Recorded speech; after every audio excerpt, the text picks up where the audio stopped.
నమస్తే, welcome to our channel. నేను సౌజన్య.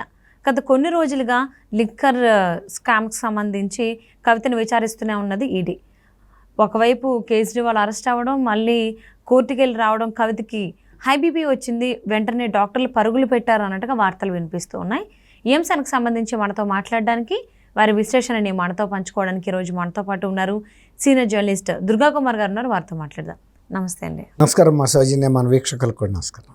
గత కొన్ని రోజులుగా ఈడీ కస్టడీలో కవిత గారు ఉన్న సంగతి మనందరికీ తెలిసిందే. లిక్కర్ కేసులో అరెస్ట్ అయిన ఆవిడ.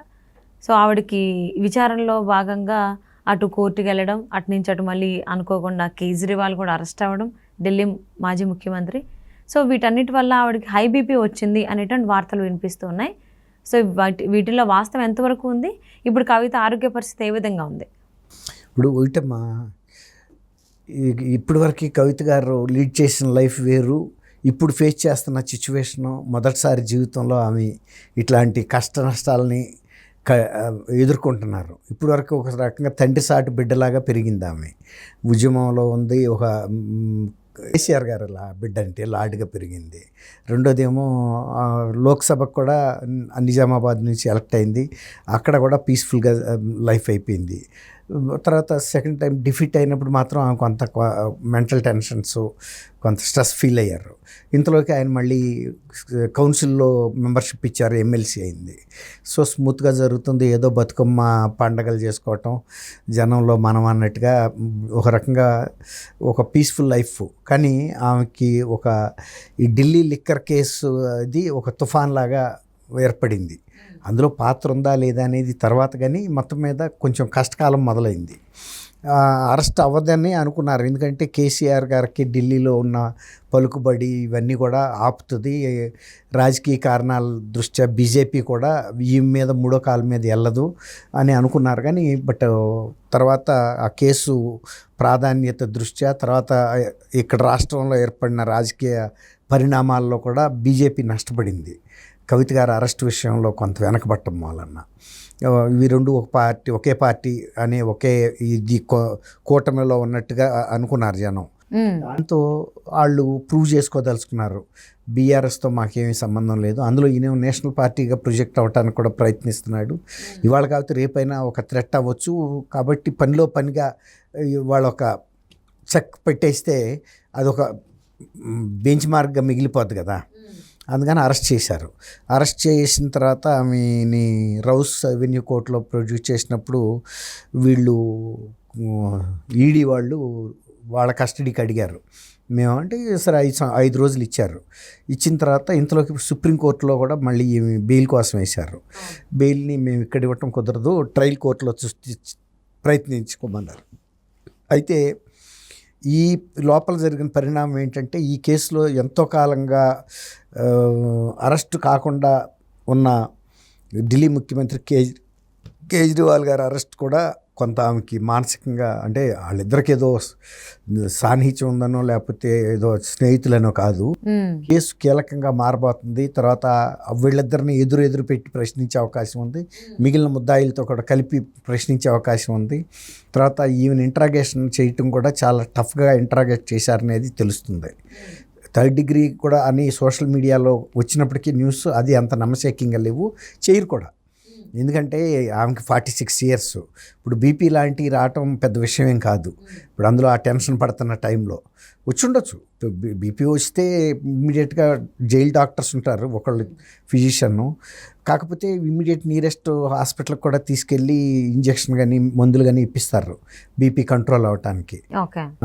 కాకపోతే మనం దాన్ని కొట్టేసే అవకాశం అయితే ఉండదు, ఎందుకంటే బీపీ ఫ్లక్చువేషన్స్ డిఫరెంట్ టైంలో జైలు డాక్టర్ కూడా చూస్తాడు. ఎప్పుడు కంప్లైంట్ చేసినప్పుడు చాలా డిఫరెన్స్ కనుక కనపడినప్పుడు ఆటోమేటిక్గా మెడిసిన్ మీద పెడతారు. ఒకవేళ కనుక అంత అత్యవసరం అయితే కనుక ఈవెన్ హాస్పిటలైజేషన్ కూడా చేస్తారు, అదేం పెద్ద ఇష్యూ ఏం కాదు. అయితే ఏంటంటే ఇప్పుడు ఈ కేజ్రీవాల్ గారు అరెస్ట్ అయిన తర్వాత కేసు చాలా తీవ్రంగా పురోగతిలో వెళ్తుంది తను అనే ఒక టెన్షన్ ఆమెలో ఏర్పడటం వలన మీరు చెప్పిన బీపీ కూడా వచ్చి ఉండొచ్చు. వాళ్ళ ఇంట్రాగేషన్ సిస్టమ్ కూడా చాలా టఫ్గా, అంటే ఈ అన్నిటినీ రిజెక్ట్ చేస్తూ వెళ్తున్నప్పుడు కూడా వాళ్ళు చాలా క్లించింగ్ ఎవిడెన్సెస్, సాక్ష్యాలు, స్పష్టమైన సాక్ష్యాల ముందు పెట్టినప్పుడు ఆమె కొంత మానసిక ఒత్తిడికి గురవుతుందన్న విషయాలు మనకు తెలుస్తున్నాయి. ఎందుకంటే ఎంతైనా కూడా అలాంటి అలాంటి సందర్భంలో ఆమె ఊహించలా. ఏదైనా నేను డినై చేస్తే వాళ్ళు అందరితో ఆగిపోతారనుకున్నారు, కానీ ఇంత స్పష్టమైన సాక్ష్యాధారాలని నా ముందు పెట్టి ప్రశ్నిస్తారనేది ఆమె ఊహించలా. అలాంటి సమయంలో కొంత ఒత్తిడికి గురయ్యే అవకాశం ఉంది. కాబట్టి మీరు అన్నట్టు ఆరోగ్యం మీద 2 రకాల ప్రభావం ఏంటంటే, ఆమె గతంలో మనీష్ సిసోడియా దాదాపు సంవత్సరం నుంచి జైల్లో ఉన్నారు. ఈ prevention of money laundering act కింద అరెస్ట్ చేశారు కాబట్టి బెయిల్ వచ్చే అవకాశాలు బహు తక్కువ. తర్వాత ఇంకోటి ఏంటంటే, కేసులో ఇప్పుడు వరకు ఏదైనా ఇండియన్ పీనల్ కోడ్లో ఎవరైనా కేసు ఫైల్ చేస్తే దర్యాప్తు సంస్థలే ప్రూవ్ చేయాలి. మన మీద ఆ నేరం రుజువు చేసే బాధ్యత దర్యాప్తు సంస్థ మీద ఉంటుంది. ఈ చట్టం కింద మనమే ప్రూవ్ చేసుకోవాలి. వాళ్ళు మన మీద ఎన్ని ఎలిగేషన్స్ లేకపోతే కేసెస్ సెక్షన్స్ పెట్టినా అది ఆ తప్పు నేను చేయలేదని ప్రూవ్ చేసుకునే బాధ్యత మన మీద ఉంటుంది. అది కష్టసాధ్యమైన విషయం. ఎందుకంటే వాళ్ళు దర్యాప్తు సంస్థగా వాళ్ళు అన్నిటికీ యాక్సెస్ ఉంటాయి, పేపర్స్కి కానీ రకరకాల టెలిఫోన్ వ్యవస్థలతో కానీ. అవన్నీ కూడా వాళ్ళు పోలీస్ ఇన్వెస్టిగేషన్ లాగా తీసుకొచ్చి ఫైల్ చేసేసి రిటర్న్గా పెట్టినప్పుడు మనం ఓరల్గా డినై చేస్తే అది జడ్జికి కూడా నమ్మశక్యంగా ఉండదు. మనం కూడా అంతకన్నా ఎవిడెన్స్ దాన్ని కన్నా ఘనంగా పెట్టాలి. అవి మనం ఒక ఇండివిజువల్ చేయలేడు. కాబట్టి ఓరల్గా డినై చేస్తే అది 0 వాల్యూనే మనం చేసిన డినైల్లో. కానీ వాళ్ళది మాత్రం సాక్ష్యం, ఎవిడెన్స్ దానికి ఒక వాల్యూ ఇస్తాడు. కాబట్టి ఈ పరిస్థితులన్నీ కూడా ఇప్పుడు కవిత గారికి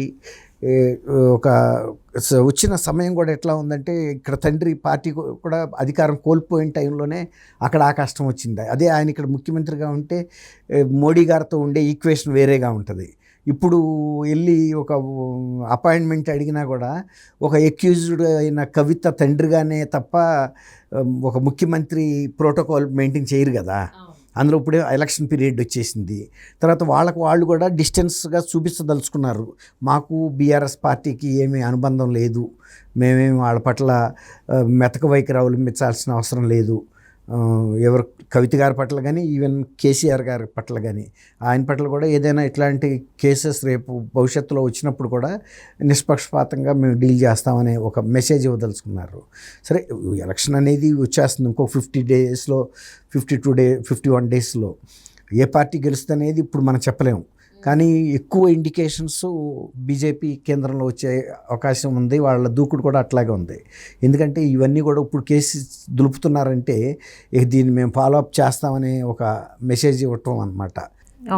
దిగి వెళ్ళిపోతున్నాం అనుకోబాకండి అని. ఇప్పుడు ఇదే పరిస్థితి ఆంధ్రప్రదేశ్లో జగన్మోహన్ రెడ్డి గారి పట్ల కూడా చూపిస్తారంటున్నారు. ఎందుకంటే వాళ్ళు తెలుగుదేశంతో అలయన్స్లో ఉన్నారు కాబట్టి అక్కడ కూడా మేము జగన్మోహన్ రెడ్డి గారితో అలయన్స్ లేవనే మెసేజ్ పంపుకోవాలి ఎలక్షన్ కన్నా ముందు. అయితే తెలుగుదేశం అన్నా ఎక్కువ సీట్లు గెలవాలి, లేదా బీజేపీ గెలవాలి. ఇతను గెలిచినా తీసుకుంటారు ఓట్లు, ఇతను వేరే వాళ్ళకి ఏం సపోర్ట్ చేయలేడు. అయినా కూడా కూటమి గెలిస్తే వాళ్ళకి ఎన్డీఏలో ఒక మోరల్గా ఒక ప్రొజెక్షన్ దొరుకుతుంది నేషనల్ లెవెల్లో అని. దాదాపు 400 సీట్లు లక్ష్యంగా పెట్టుకున్నారు వాళ్ళు.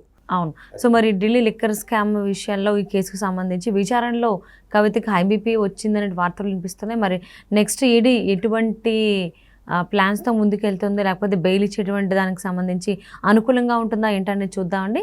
And thank you so much for spending your valuable time with us, Durga Kumar. Thank you అమ్మా సౌజన్య, మన వీక్షకులకు కూడా.